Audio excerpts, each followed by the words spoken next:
요한복음 21장 1절에서 14절. 그 후에 예수께서 디베랴 호수에서 또 제자들에게 자기를 나타내셨으니 나타내신 일은 이러하니라. 예수님이 여러 번 나타났지만 오늘 얘기는 갈릴리가 디베랴입니다. 디베랴 호수가 갈릴리 호수인데 디베랴 황제를 위해서 이름을 그렇게 별도로 붙여줘서 사용을 했던 것을 알 수 있습니다. 로마 황제의 이름이 티베리우스인데 그 이름을 따서 호수 이름까지도 바꿔버리는 거죠. 그런데 그 이야기가 나옵니다. 언제 예수님이 부활하신 이야기가 요한복음 말고도 여러 군데 나오니까 그것을 이야기할 수 있지만 오늘은 특별히 갈릴리에서 있었던 일을 이야기를 하고 있습니다. 어제는 그 믿는 자의 복에 대해서 묵상을 했는데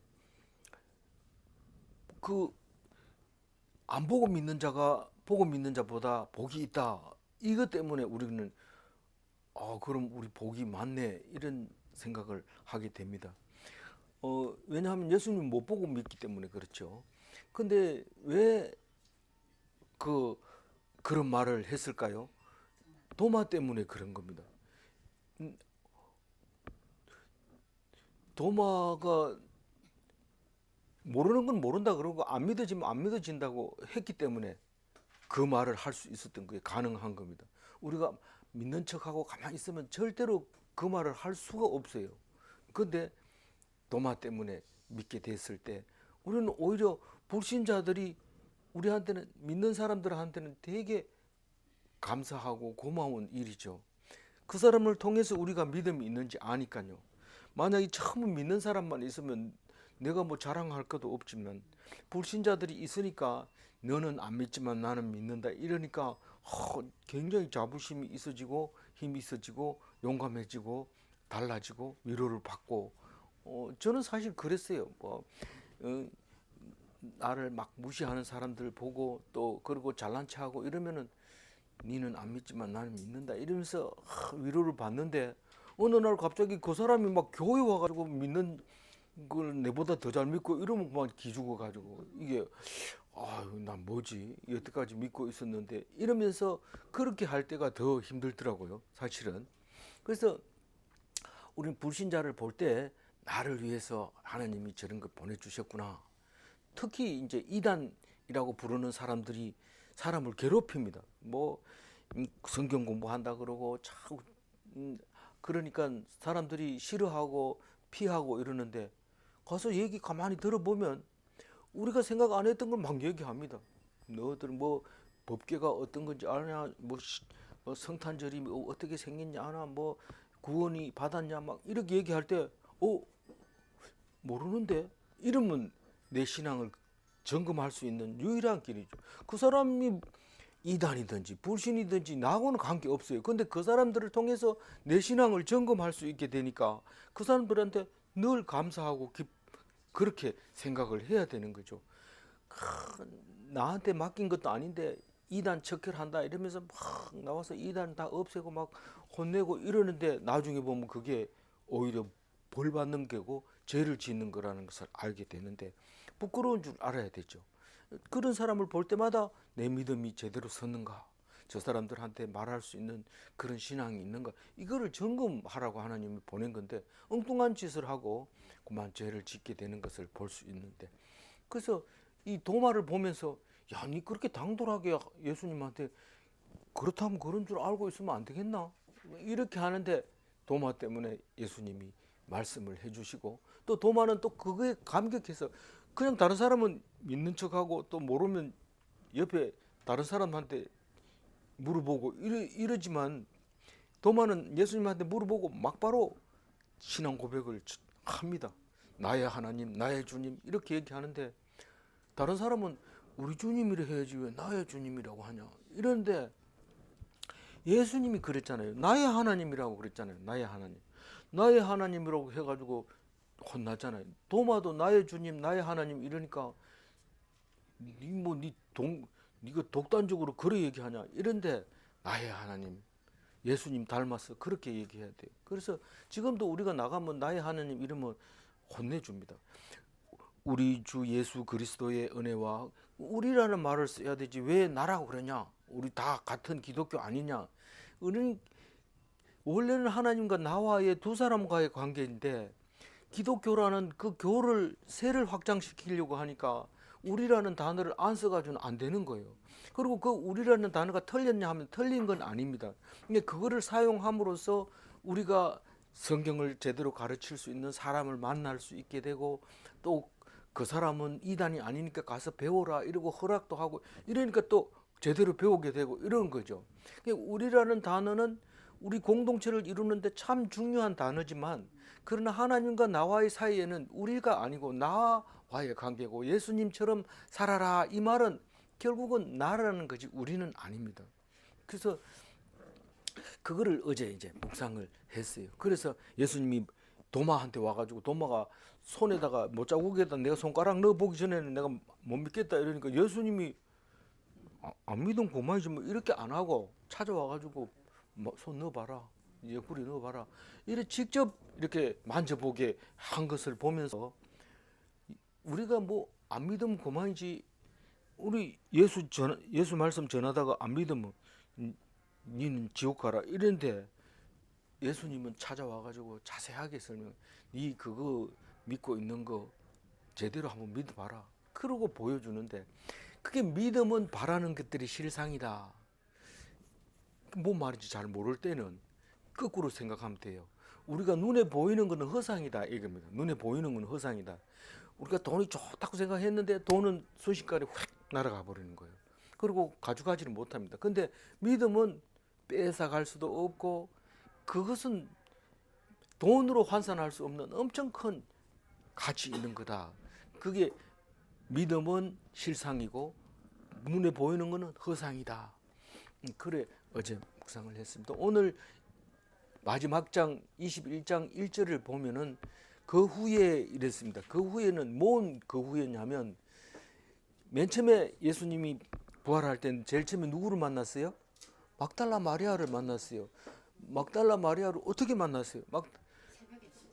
이 시체가 없다고 그러니까 베드로와 요한은 이렇게 보고 없네. 그리고 집에 가버렸어요. 근데 막달라 마리아는 갈 데가 없습니다.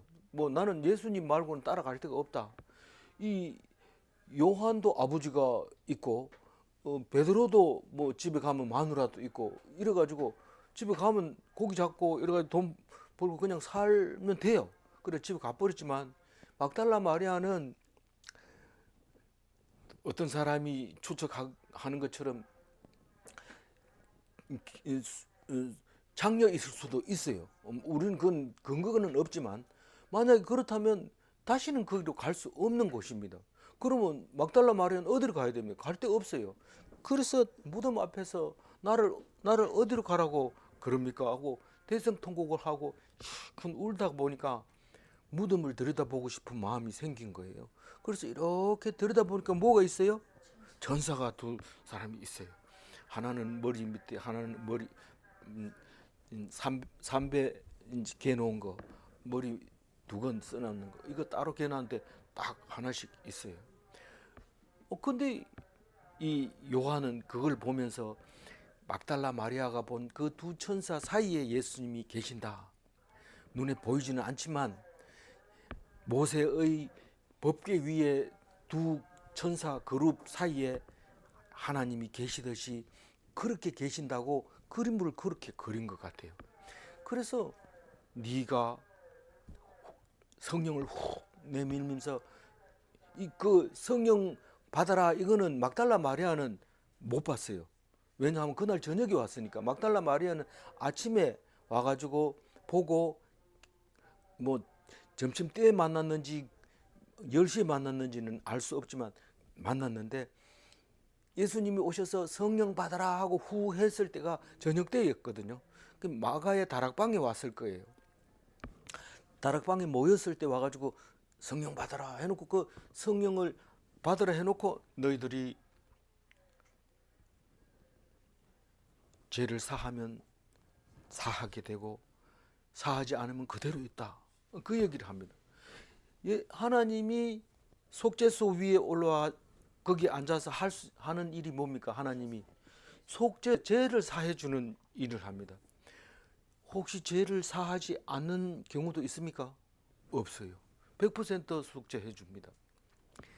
만약에 대제사장이 1년에 한 번 지성소로 들어가서 그 속죄서를 보게 되는데 죄가 있어서 죽었다면 아무도 제사장 안 할 겁니다.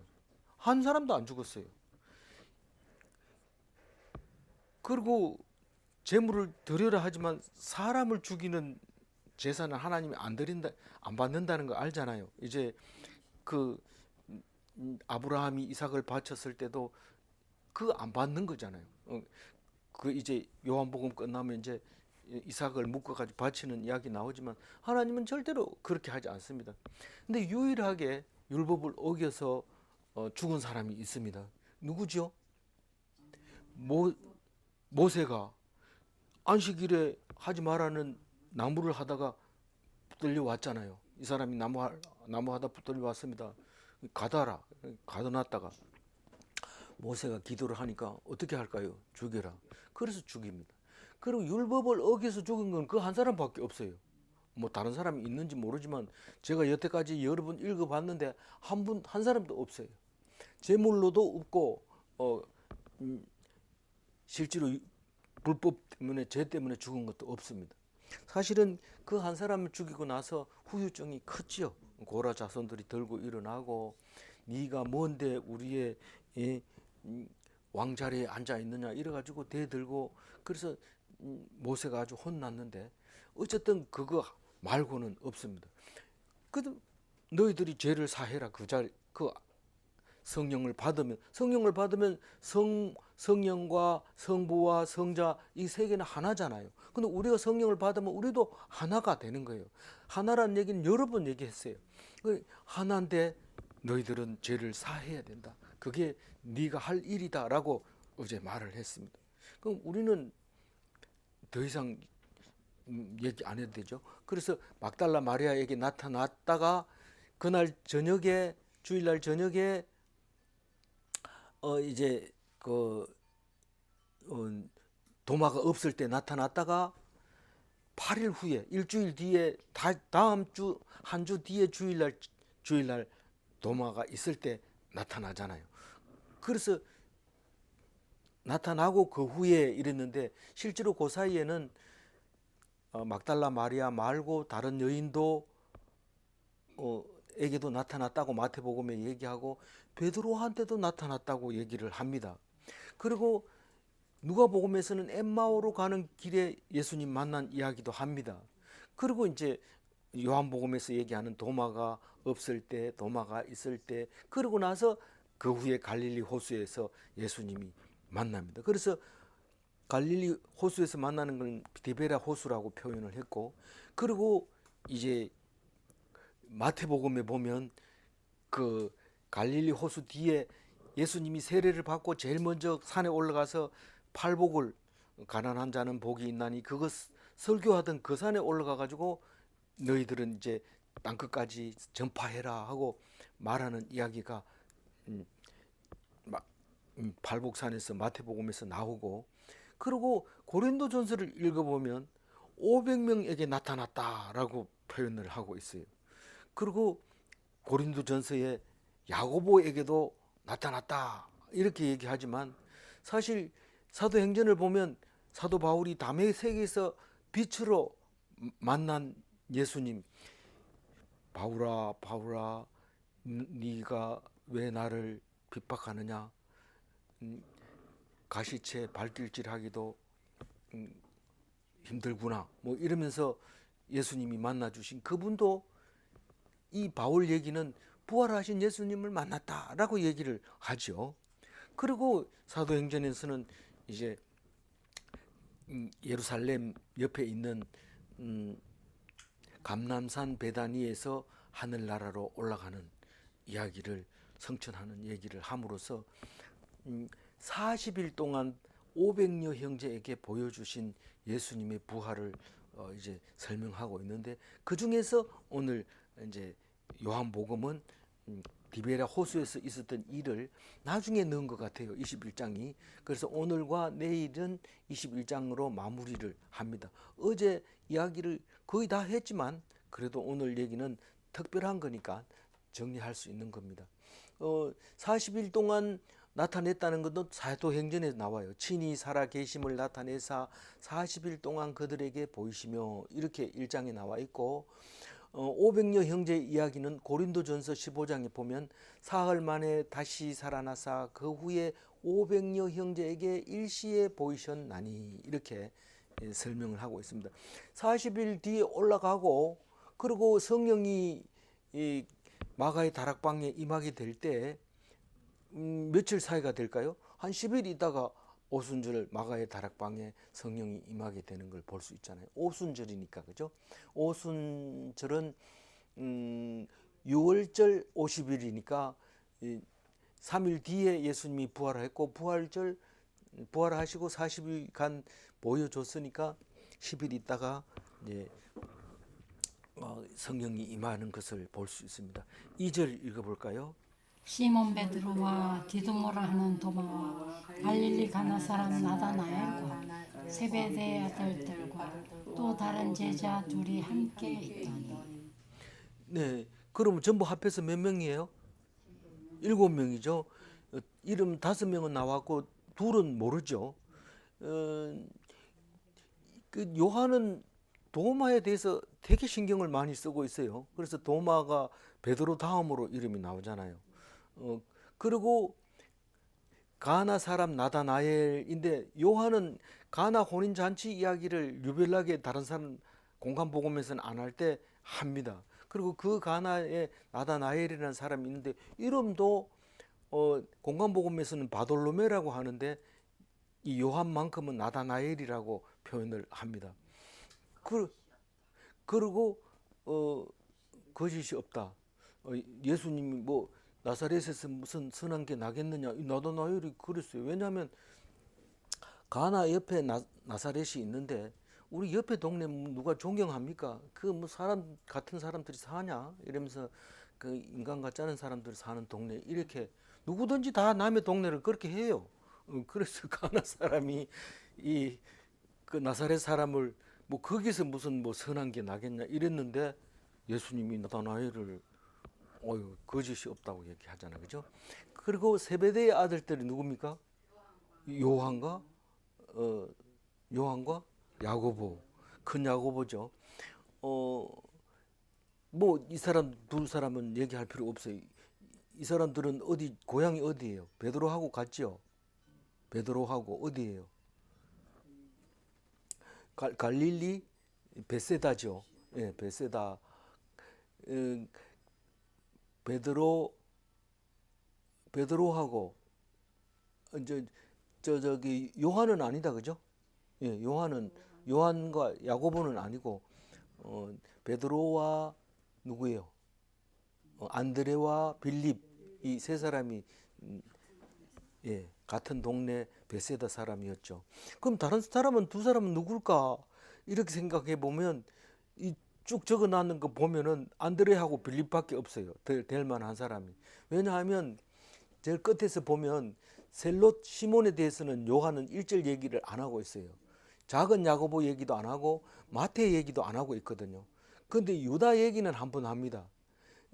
가롯인 아닌 유다가 말하기를, 이렇게 할 때 유다가 한 번 나오고, 나머지는 안드레하고 요한은 뭐 친하니까 이름을 살짝 뺐을 수도 있고요. 빌립은 같은 동네고 또 오병이어 이야기할 때도 계산도 하고 이런 사람이니까 들어간다면 이 두 사람밖에 안 들어갈 사람이 없어요. 그래서 7명이 이제 되는 거죠. 이거는 제 생각입니다. 이걸 가지고 막 가르치고 막 교환 만들어 가지고 이렇게 할 수는 없어요. 3절 읽어볼까요? 시몬 베드로가 나는 물고기 잡으러 가노라 하니 그들이 우리가 함께 가겠다 하고 나가서 배에 올랐으나 그날 밤에 아무것도 잡지 못하였더니. 그 7명이 있었는데 베드로만 고기 잡으러 갔단 말이에요. 그렇죠? 베드로만 고기 잡으러 갔다고 하니까 그들이 같이 갔어요, 안 갔어요? 같이 갔어요. 그러면 7명이 다 배를 타고 지금 고기 잡으러 갔어요. 그럼 7명이 가면 7배나 잡아야 되는데 하나도 못 잡았어요. 아무리 많다고 해서 고기 잡는 것도 아니잖아요. 근데 이게 못 잡았을 때 하나님이 찾아옵니다. 반장이 자기가 이제 대표로 해서 가가지고 씩씩거리고 나 고기 몇 년 잡은지 아나 이러면서 막 폼 잡으면서 갔는데 하나도 못 잡은 거예요. 언제까지? 날 셀 때까지. 날이 새버린 거죠. 4절 읽어볼까요? 날이 세어갈 때 예수께서 바닷가에 사셨으니 제자들이 예수인 줄 알지 못하는지라. 왜 알지 못할까요? 새벽이 됐으니까 비몽사몽간이라서 못 알아볼 수도 있지만 뭐 자기들이 지금 몸을 가누기만 해도 바쁜 거죠. 옆에 7명이 있었으니까 누가 누군지 뭐 신경도 쓰지도 안 하고 뭐 목소리 익은 목소리가 들리니까 뭐 원래 하던 소리 목소리라 생각을 했을 수도 있고 제자들이 별로 관심도 없고 지금 그럴 수도 있고 어쨌든 왔는데도 그냥 쌩 까고 있는 거죠. 이게 참 사실상 따져보면 큰일인데 그런데 이 마가의 다락방에 찾아오신 그 예수님을 여기까지 오겠나 이런 생각을 했던 것 같아요. 5절 읽어볼까요? 예수께서 이르시되 얘들아 너희에게 고기가 있느냐 대답하되 없나이다. 한 25년 전쯤에 이제 그 우리 김선택 목사님이 이 동부교회에서 설교할 때 이게 있었는데 그때 아주 우리 전신영이도 그 카툰을 그릴 때인데 우리 장년부 주보를 카툰을 그려 넣을 때 이게 나왔어요. 얘들아 너희에게 고기가 있느냐. 얘들아 이 말이 파이디온 헬라어로 근데 그 파이디온의 뜻에 대해서 설명을 하는 걸 기억이 납니다. 8일 된 어린 아기를 파이디온이라 하는데 8일이 되면 할례하고 이름 짓고 그렇게 사람으로 등록을 하죠. 레위임 같으면 사람 인원수까지 하나가 들어가게 될 정도로 제일 어린 아이들인데 예수님이 부를 때는 그렇게 불렀다는 거죠. 근데 아마 살아있을 때도 그런 얘기를 했었던 것 같은데 어쨌든 얘들아 너희에게 고기가 있느냐 할 때 이 고기는 특히 익투스라고 하는 건데 헬라어로 익투스는 이 머리 글자만 쓰면 예수 그리스도 하나님의 아들 구세주 머리 글자만 따면 익투스가 됩니다. 그래서 천주교 차에다가 그린 물고기 이렇게 걸어 다니는 게 이 뜻으로 이제 예수 그리스도를 믿는 사람으로 표시를 그렇게 하고 있는 거죠. 그러니까 근데 없나이다 대답도 제정신이 아니고 대답하냐? 제정신이 아니고 이제 대답하는 거예요. 무의식 중에 그냥 뭐 있나 없나 이러면 없다. 우리 자다 보면은요 우리 집 사람이 뭐 오해하지 말고 들었어요. 뭐 할 얘기 시큰하고 있고 나중에 가서 이래 들어보면 대화를 다 했는데 자고 있어요. 코를 고고 있어요. 네 그런 같은 느낌이 그림으로 그려지고 있던 거죠. 6절 읽어볼까요? 배의 오른편에 던지라 그리하면 잡으리라 하시니 이에 던지더니 물고기가 많아 그물을 들 수 없더라. 다른 성경에는 그런 게 있죠. 예수님이 그물을 던지라 하면 베드로가 내가 여기 고기 잡은 베테랑인데 던져봐야 없다. 내가 뭐 당신 뭐 고기 잡는 거 압니까? 목수의 아들이 압니까? 이렇게 말할 텐데 이게 순종한 거예요. 그러니까 오른편으로 던져라. 그렇게 얘기해서 그대로 순종했던 거죠. 그러니까 고기가 엄청 많았다. 그 얘기를 하고 있습니다. 말씀을 청종하고 순종하면 기적이 일어난다. 그게 하나님의 능력이다. 그 얘기를 지금 하고 있는 겁니다. 7절 읽어봅니다. 예수께서 사랑하시는 그 그 제자가 제자가 베드로에게 베드로에게 이르되 이르되 주님이시라 주님이시라 하니 하니 시몬 시몬 베드로가 베드로가 벗고 벗고 있다가 있다가 주님이라 주님이라 하는 하는 말을 말을 듣고 듣고 겉옷을 겉옷을 두른 후에 바다로 뛰어내리더라.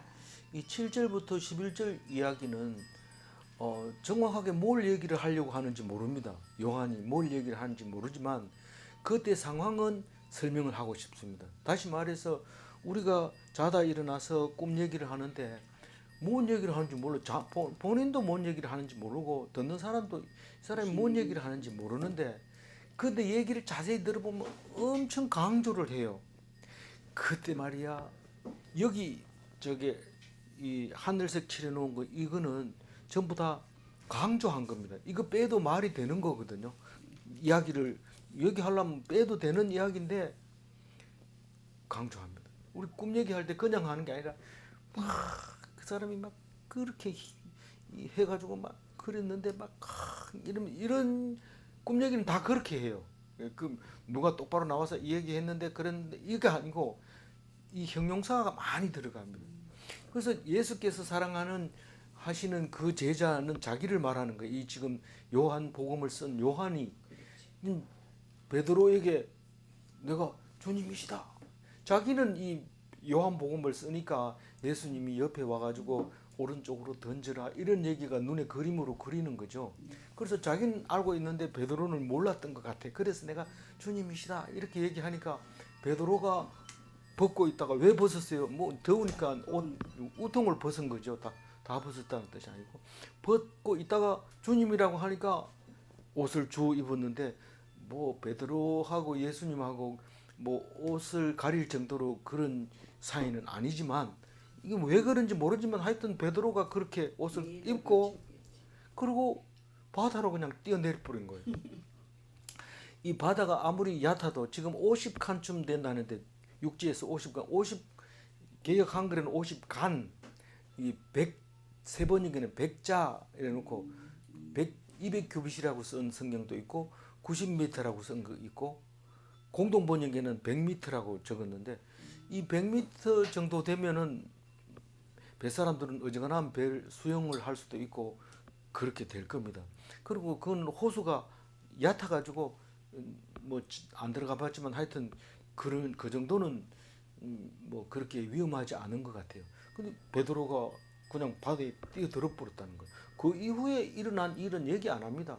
거의 꿈 얘기하는 거하고 비슷하게 얘기를 합니다. 왜 뛰어내렸는지, 왜 옷을 입었는지, 왜 주님이라 하고 깜짝 놀랐는지, 왜 사랑하는 제자가 그렇게 얘기했는지, 다른 사람하고는 관계 없는지 수없이 할 얘기가 많지만 이건 그냥 우리는 그냥 예수님을 만났을 때 그때 이야기를 요한이 하고 있다고 생각하고 읽으면 됩니다. 이건 또 안 잊어버립니다. 이 얘기 듣고 나면 다른 사람한테 가서 얘기할 수 있어요. 그러나 사랑하는 뭐 겉옷을 두른 후에 뛰어내렸는지 그냥 내려갔는지 뭐 이건 모르지만 그런 단어들은 잘 기억에 남습니다. 8절 읽어볼까요? 다른 제자들은 육지에서 거리가 불과 한 50칸쯤 되므로 작은 배를 타고 물고기 든 그물을 끌고 와서 근데 이게 작은 배를 또 딴 데서 끌고 왔냐 이게 아니고 이 말 자체를 읽어보면 좀 황당하게 들리지만 어쨌든 세번역에서는 이거를 그 배 자체가 7명이 탄 배가 그렇게 크지 않아서 거의 사람이 내릴 수 있는 깊이까지 배를 끌고 갈 수 있었던 거로 기록을 하고 있어요. 그러니까 그걸 그냥 그걸 끌고 육지로 나온 거예요. 무트로 나온 거죠. 해변으로. 9절 읽어볼까요? 육지에 올라보니 숯불이 있는데 그 위에 생선이 놓였고 떡도 있더라. 그 육지에 올라와 보니까 해변에 올라와 보니까 숯불이 있는데 생선이 놓여 있고 떡도 있더라. 그 식사가 준비가 다 돼 있더라는 거죠.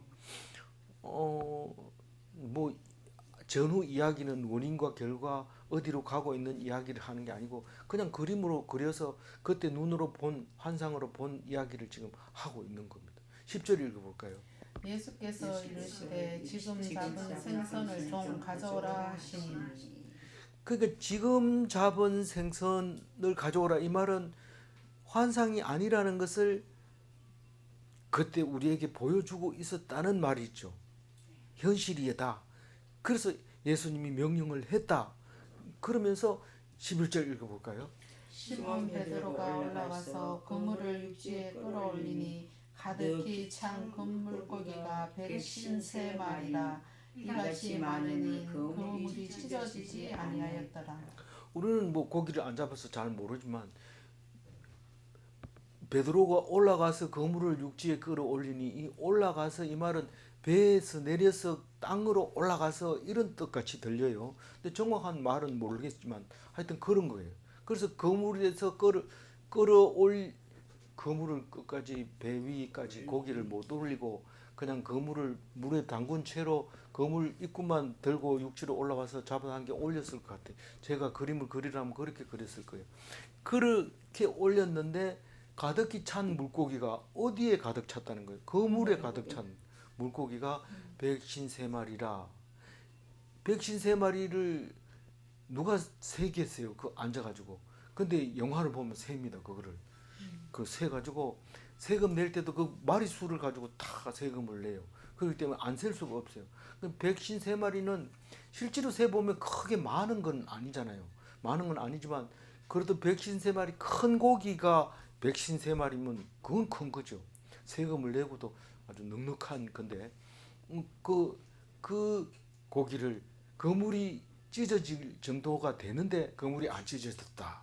그 얘기를 하면서 153마리의 기적에 대해서 누군가가 열심히 설교를 했던 것 같아요. 예화를 들으면서 진짜 가슴 찡하게 설교를 했던 것 같아요. 그런데 어떤 사장님이 그 153이라는 숫자에 감을 잡아서 그때 볼펜이 처음 나올 때 1963년 볼펜 처음 나올 때 이거를 이름을 상호를 모나미 153 볼펜 그게 5월 1일부터 판매가 됐는데 지금까지 아직도 여전히 잘 팔리고 있고 문방구에 가면 얼마든지 살 수 있는 그런 기적의 필기구였던 거죠. 그래서 그 숫자가 남아 있는데 이 성경이라고 하는 가치가 그러면 시시한 건 아니에요.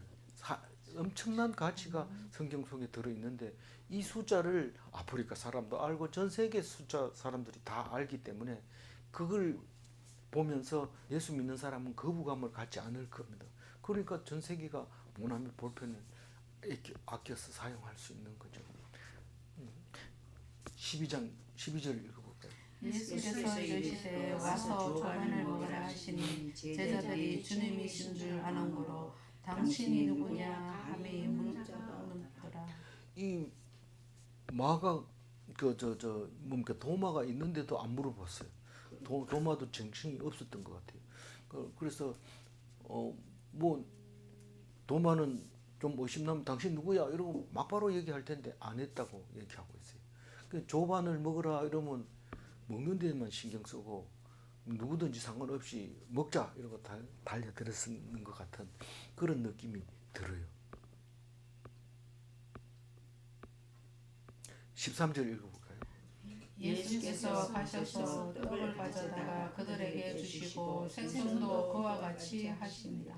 그 13절을 읽으면 오병이어의 기적 때도 축도하고 나눠준 떡도 생선도 그렇게 나눠준 것 그리고 또 최후의 만찬 일 때 마지막 성찬 때도 때에서 서로 나눠주고 그리고 예수님은 뭐 안 물어봐도 예수님 하는 게 그런 거니까 예수님 있을 때 하고 똑같이 생각을 한 거죠.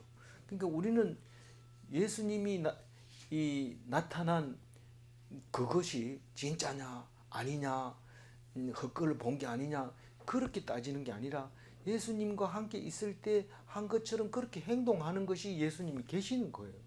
그러니까 우리는 다른 얘기 하지 말아야 돼. 다른 얘기 하지 말고 하나님 예수님과 늘 함께 해야 돼. 우리는 예수님 아무도 못 봤잖아. 이런데 성경 말씀 그걸 가지고 생활에서 적용을 해야 되는 거죠. 그래서 일상생활에서 예배 시간에만 아멘 아멘 하지 말고 쭉 일을 하다가도 아멘 아멘 하고, 뭐 어떤 사람은 요가 하다가 자빠져도 주여 이러는데, 그렇게 이 몸에 그냥 주님하고 같이 이렇게 생활을 해야 되는데, 이 13절이 아마 그런 상황인 것 같아요. 예수님과 함께 살아가는 거. 마지막 14절 읽어볼까요? 이것은 예수께서 죽은 자 가운데서 살아나신 후에 세 번째로 제자들에게 나타나신 것이라. 세 번째가 뭔 말입니까? 근데 요한이 말하는 세 번째. 첫 번째는 도마가 없을 때, 두 번째는 도마가 있을 때, 요번에는 해변에서. 근데 도마가 있을 때나 없을 때나 다 예루살렘 마가의 다락방이었을 거다. 이제 이렇게 저는 생각하고 있고, 그 하나는 주일날 저녁, 아침에는 막달라 마리아가 예수님을 만났고, 그날 저녁에는 제자들이 다 있는데 다락방에 문 잠가 놨는데 들어왔고, 그 다음 주 주일날 또 마가의 다락방에 있었을 때 그 찾아오셔가지고 도마에게 손을 넣어봐라, 옆구리에 손 넣어봐라, 손바닥에 손 넣어봐라, 그렇게 해서 안 보고 믿는 게 복이 있다, 그 얘기를 할 수 있었고, 마가는 도마는 나의 주 나의 하나님으로 신앙 고백할 수 있었고, 우리를 대신해서 할 수 있는 기회였다, 그거를 두 번째였고, 오늘 세 번째로 식사하고 조반을 드신 예수님의 이야기가 갈릴리 해변 디베랴 호수에서 있었던 일이다.